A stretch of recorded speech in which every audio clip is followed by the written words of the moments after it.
നമസ്കാരം. ഞാൻ ദേവസി PO. 2035 ആകുമ്പോഴേക്കും കേരളം അഭിമുഖീകരിക്കാൻ പോകുന്ന ഏറ്റവും വലിയ സാമൂഹിക ജനസംഖ്യ വ്യതിയാനങ്ങളെക്കുറിച്ചുള്ള വിശദമായ വിലയിരുത്തൽ.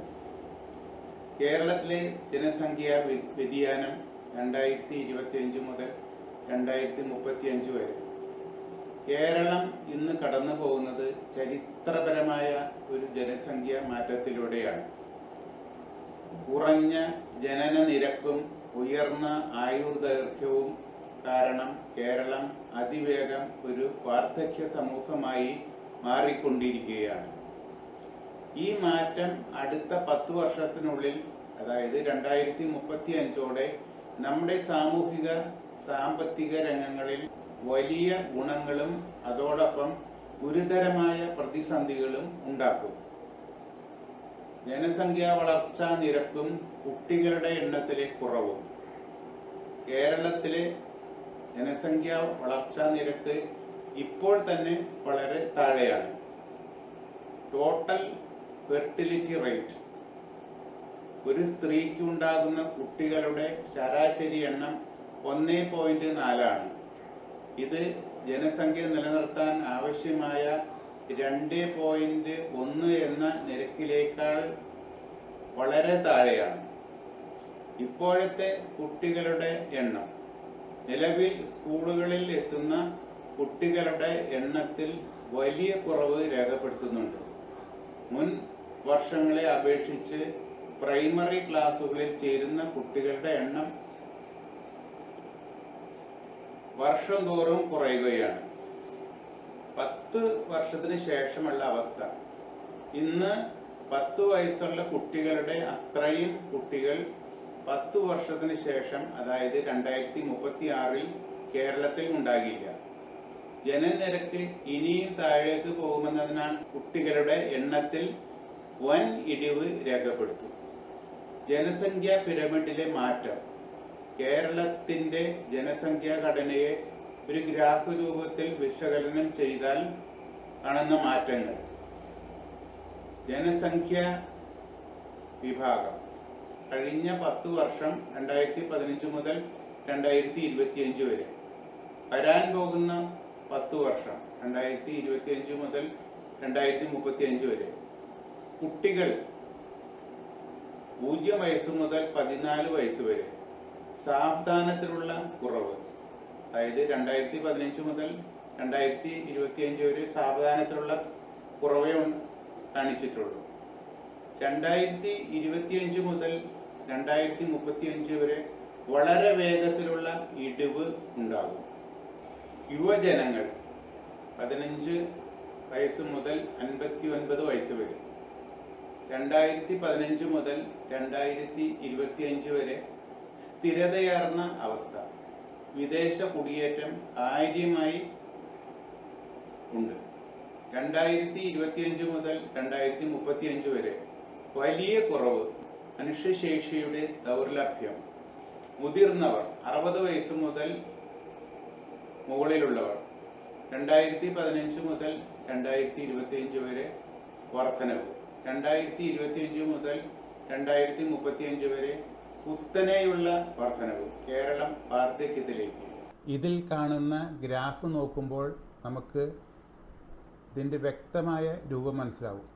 ഈ പോപ്പുലേഷൻ വ്യതിയാനങ്ങൾ, പോപ്പുലേഷൻ നടന്നുകൊണ്ടിരിക്കുന്ന ചലനങ്ങളും പോപ്പുലേഷനിൽ വരുന്ന മാറ്റങ്ങളും നമുക്ക് വളരെ വ്യക്തമായി മനസ്സിലാക്കുവാൻ സാധിക്കും. ജനസംഖ്യ കുറയുന്നത് കൊണ്ടുള്ള ഗുണങ്ങൾ.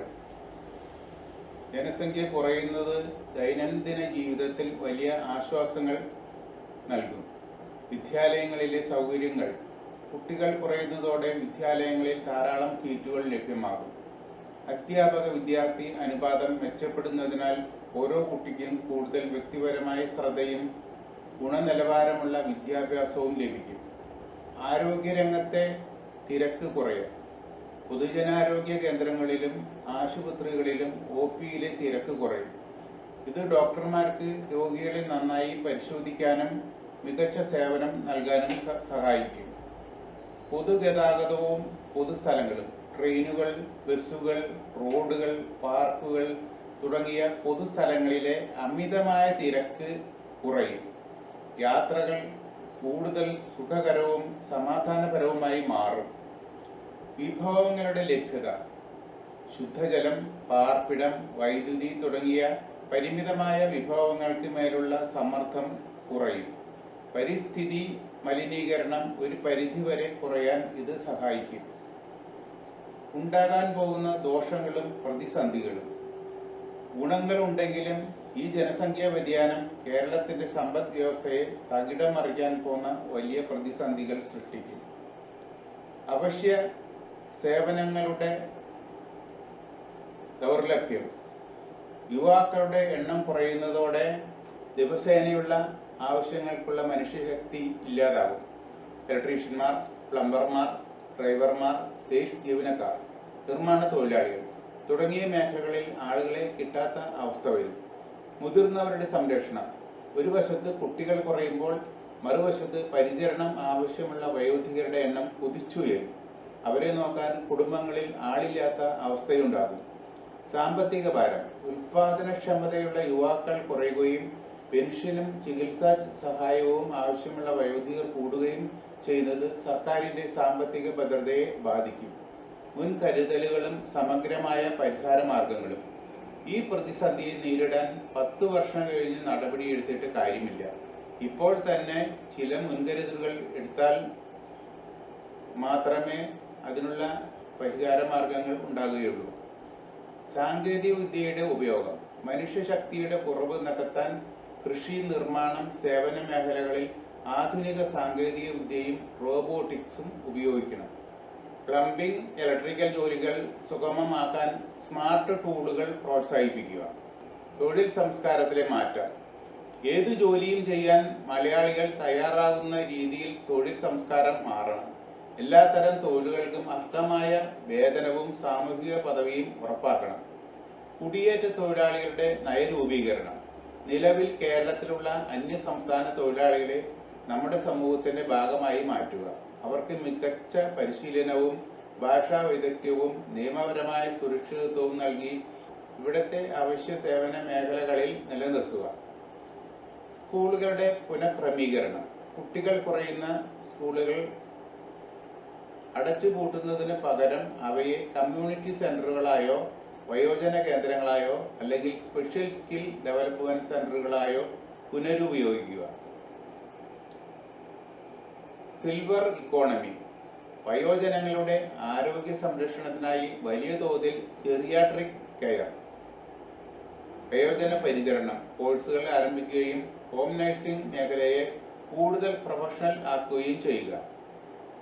2035 കേരളം കൂടുതൽ ശാന്തവും തിരക്കില്ലാത്തതുമായ ഒരു ഭൂപ്രദേശമായിരിക്കുമെങ്കിലും സാമ്പത്തികമായും സാമൂഹികമായും വലിയ വെല്ലുവിളികൾ നേരിടും. യുവാക്കളുടെ കുറവ് മൂലം ഉണ്ടാകുന്ന പ്രതിസന്ധിയെ മറികടക്കാൻ കൃത്യമായ ആസൂത്രണവും സാങ്കേതിക വിദ്യയുടെ കടന്നുവരവും നയപരമായ തീരുമാനങ്ങളും ഇന്നേ ദിവസം മുതൽ നടപ്പിലാക്കി തുടങ്ങിയാൽ മാത്രമേ വരും തലമുറയ്ക്ക് സുരക്ഷിതമായ ഒരു കേരളം കെട്ടിപ്പടുക്കാൻ സാധിക്കൂ. നമ്മുടെ ജീവിതവും വാർദ്ധക്യ കാലവും വളരെയധികം സംതൃപ്തവും സുരക്ഷിതത്വവും ആനന്ദകരവും ആക്കി തീർക്കുന്നതിന് ഇതിന്റെ അടിസ്ഥാനത്തിൽ പ്ലാൻ ചെയ്യാവുന്നതാണ്. സാങ്കേതിക വിദ്യ പരമാവധി നേടിയാൽ ഡോർ ഡെലിവറി സംവിധാനങ്ങളും പൊതുവിജ്ഞാനം തുടങ്ങിയ കാര്യങ്ങളും വിരൽത്തുമ്പിലൂടെ നമുക്ക് മനസ്സിലാക്കുവാനും നമ്മുടെ സംശയം പരിഹരിക്കുവാനും സാങ്കേതിക വിദ്യ വളരെ പ്രയോജനപ്രദമാണ്. പണ്ട് കാലത്ത് ഒരു കാര്യത്തെപ്പറ്റി അറിയുന്നതിന് അറിയാവുന്ന ആളെ കണ്ടുപിടിച്ച് അവരിൽ നിന്നും അറിവ് നേടുന്നു. എന്നാൽ ഇന്നത്തെ കാലത്ത് നമ്മുടെ വീട്ടിലിരുന്ന ലോകത്തിലെ എന്ത് കാര്യങ്ങളും നമുക്ക് മനസ്സിലാക്കുന്നതിനും ഏത് വിഷയത്തിൽ ആയിരുന്നാലും അതിനെപ്പറ്റി കൃത്യമായി മനസ്സിലാക്കുന്നതിനും വിലയിരുത്തുന്നതിനും നമുക്ക് സാധിക്കും. ഉദാഹരണം, ഒരു ക്രിക്കറ്റ് ബോളിന്റെ വെയിറ്റ് എത്ര എന്നുള്ളത് നമുക്ക് ആരോടും ചോദിക്കേണ്ട ആവശ്യമില്ല. നമുക്ക് അപ്പോൾ തന്നെ ഒരു സാങ്കേതികവിദ്യ പരിജ്ഞാനം ഉണ്ടെങ്കിൽ അറിയാവുന്നതാണ്. അതുപോലെ എല്ലാ കാര്യങ്ങളും നമുക്ക് മനസ്സിലാക്കാവുന്നതാണ്. ഒരു കാറിന്റെ നിശ്ചിത ലൈറ്റ് റെഡ് ആയിട്ട് എപ്പോഴും കത്തി കിടക്കുന്ന ഫോട്ടോ എടുത്ത് കമ്പ്യൂട്ടറിൽ കോപ്പി ചെയ്ത് അതിൻ്റെ പോരായ്മ നമുക്ക് മനസ്സിലാക്കുവാനായിട്ട് സാധിക്കും. നമുക്കറിയാൻ സംവിധാനങ്ങൾ ധാരാളമുണ്ട്. അത് മനസ്സിലാക്കുവാൻ സാങ്കേതികവിദ്യ സ്വായത്തമാക്കി കഴിഞ്ഞാൽ വാർദ്ധക്യകാലം കാര്യം അറിയുന്നതിന് വേണ്ടി മറ്റുള്ളവരെ ആശ്രയിക്കുന്ന അവസ്ഥ വേണ്ടിവരില്ല. മക്കളും താഴെയുള്ള പ്രായമുള്ള ആളുകളും എല്ലാം തന്നെ വിദേശത്ത് പോയിരിക്കുകയാണ്. ചോദിച്ച് മനസ്സിലാക്കാം എന്നുള്ളത് പോലും ബുദ്ധിമുട്ടാണ്. അതിന് അനുകൂലമായ ഇങ്ങനെയുള്ള ധാരാളം സൗകര്യങ്ങളുണ്ട്. അത് ഉപയോഗിച്ച് അതിനനുസരിച്ച് പ്രവർത്തിക്കുക. സാമ്പത്തിക തയ്യാറെടുപ്പ് ഒരു പരിധിവരെ കയ്യിൽ പണമുണ്ടെങ്കിൽ ഓൺലൈൻ വഴി മെഡിസിൻ, ഭക്ഷണം തുടങ്ങിയ സർവീസുകൾ ലഭ്യമാണ്. സർവീസുകൾ ആവശ്യമുണ്ടെങ്കിൽ ഓൺലൈനിൽ കൂടി വരുത്താൻ ഭാവിയിൽ എല്ലാ മേഖലകളിലും സർവീസ് ലഭിക്കും. ബുക്കിംഗ് കഴിഞ്ഞാൽ ഉടൻ തന്നെ സേവനം വീട്ടിൽ കിട്ടുന്ന സംവിധാനത്തിലേക്ക് ഭാവിയിൽ മാറ്റങ്ങൾ വരും. പുതിയ തൊഴിലവസരങ്ങൾ ഉണ്ടാവുകയും നല്ല വരുമാനവും ലഭിക്കും. ഇപ്പോൾ തന്നെ ഒരു ചെറിയ ഉദാഹരണം. മുംബൈയിൽ പഞ്ചർ സൗകര്യമുണ്ട്. വാഹനം പോകുന്ന വഴിയിൽ പഞ്ചറായി കഴിഞ്ഞാൽ അപ്പോൾ തന്നെ ഗൂഗിൾ സെർച്ച് നടത്തി കഴിഞ്ഞാൽ ആ പരിസരത്തുള്ള മൊബൈൽ പഞ്ചർ സർവീസ് ഫോണിൽ വിളിച്ച് അധികം താമസിക്കാതെ ഒരു അരമണിക്കൂർ കൊണ്ട് അവിടെ നിന്ന് പോരാം. ഇത്തരത്തിലുള്ള സൗകര്യങ്ങൾ ഉപയോഗിക്കണമെങ്കിൽ പണം വേണം. അതിന് ഇപ്പോൾ തന്നെ പ്ലാൻ ചെയ്തു സുരക്ഷിതമായ നിക്ഷേപങ്ങൾ നടത്തുക. ലാഭം കൂടുതൽ പ്രതീക്ഷിക്കുന്നത് പണനഷ്ട സാധ്യത കൂടുതലാണ്. പലിശ എത്രത്തോളം കൂടുതൽ കിട്ടുമോ അത്രത്തോളം നഷ്ടസാധ്യത കൂടുതലാണ്. അത് ഏതൊരു ആൾക്കും അറിയാവുന്ന കാര്യമാണ്. ബാങ്കിലിട്ട് കഴിഞ്ഞാൽ നമുക്കൊരു 6% വാർഷിക പലിശ കിട്ടുമെങ്കിൽ 20% മറ്റൊരാൾ അതോ ഒരു സ്ഥാപനം വാഗ്ദാനം ചെയ്യുകയാണെങ്കിൽ നമുക്ക് മനസ്സിലാക്കാം അതിന് നഷ്ടസാധ്യത വളരെ കൂടുതലാണ്. വാർദ്ധക്യകാലത്ത് ജീവിക്കാനുള്ള നിക്ഷേപം ഒരു കാരണവശാലും നഷ്ടസാധ്യതയുള്ള സ്ഥാപനങ്ങളിൽ നിക്ഷേപിക്കരുത്. കാരണം ലാഭം കുറഞ്ഞു കഴിഞ്ഞാലും നമ്മുടെ മൂലധനം നഷ്ടപ്പെട്ടാൽ വീണ്ടും നമുക്ക് മൂലധനം ഉണ്ടാക്കാനുള്ള പ്രായമോ ആരോഗ്യമോ ഉണ്ടാവുകയില്ല. അപ്പോൾ നഷ്ടപ്പെട്ടാൽ നഷ്ടപ്പെട്ടത് തന്നെ. യുവാവാണെങ്കിൽ നഷ്ടസാധ്യത ഉണ്ടെന്ന് അറിഞ്ഞിട്ടും കൂടുതൽ ലാഭം കിട്ടും എന്ന കാരണത്താൽ നിക്ഷേപിക്കും. ആ വ്യക്തിയെ സംബന്ധിച്ച് ആ പണം നഷ്ടപ്പെട്ടു പോയി കഴിഞ്ഞാലും വീണ്ടും നേടുന്നതിനുള്ള പ്രായവും ആരോഗ്യവും ഉണ്ട്. മറ്റൊരു വിഭാഗം അവിഹിതമായ മാർഗത്തിലൂടെ സമ്പാദിച്ച പണം അംഗീകൃത സ്ഥാപനങ്ങളിൽ നിക്ഷേപിക്കുവാൻ സാധിക്കാത്തതുകൊണ്ട് ഇതുപോലുള്ള അമിതമായ വരുമാനം ലഭിക്കുന്ന സ്ഥാപനങ്ങൾ വഴി നിക്ഷേപിക്കും. നല്ല രീതിയിൽ നേരായ മാർഗത്തിലൂടെ സമ്പാദിക്കുന്ന വ്യക്തികളും അത് അനുകരിക്കും.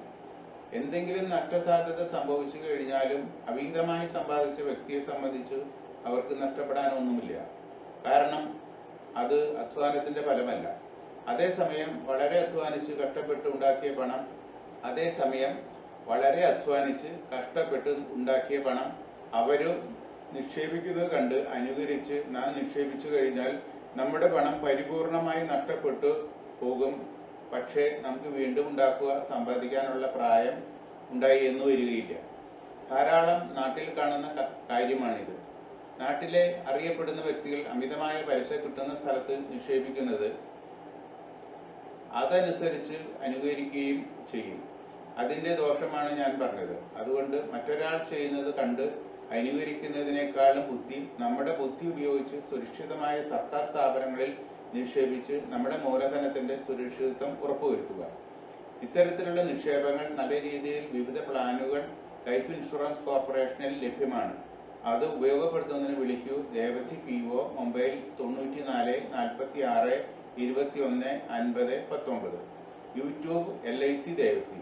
Email licdevasi@gmail.com. Chief life insurance advisor and agent.